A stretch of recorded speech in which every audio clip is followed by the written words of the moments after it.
যেখানে অন্যায় দেখবেন তার প্রতিবাদ করতে হবে, যেখানে জুলুম দেখবেন জুলুমের মোকাবেলা করতে হবে।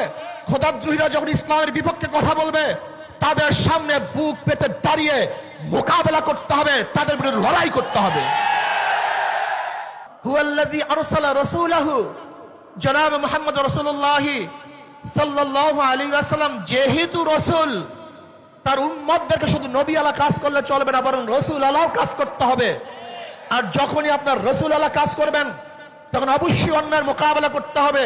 আজকে যদি এখানে প্রশ্ন করি, এক বছরে নামাজ কাজা হয় নাই কার কার? কয়জনে হাত তুলতে পারবো? যদি প্রশ্ন করি 40 দিনের মধ্যে তাকবীর বলে ছোট নাই কার কার? কয়জনে হাত তুলতে পারবো? যদি বলি বালেগ হওয়ার পরে মিথ্যা কথা বলি নাই, কয়জনে হাত তুলতে পারবো? যদি বলি হারাম, গিবত শিকায়ত হারাম, এই মাসালা জানার পরে কোনোদিন গিবত শিকায়ত করি নাই, কয়জনে হাত তুলতে পারবো? কয়জনে বলতে পারে রক্তের মধ্যে হারাম নাই, এক ফোঁটা রক্তের মধ্যে হারাম নাই? কয়জনে বলতে পারবো? কয়জনে বলতে পারবো ফরজ তরক করি নাই? কাজে আপনার এবং আমার দ্বারা স্লোগান হতে পারে, কথা হতে পারে, ওয়ালা তাহিনু ওয়ালা তাহজানু ওয়া আনতুমুল আলাউনা ইন কুনতুম মুমিনিন।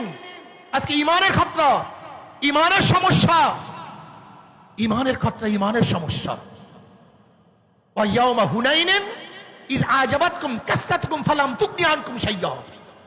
আমরা কাসরাতকে প্রাধান্য দেই, আদিত্যকে প্রাধান্য দেই, যোগ্যতাকে প্রাধান্য দেই, কিন্তু আল্লাহর রহমতের ভরসা করি না, আল্লাহর রহমতকে প্রাধান্য দেই না।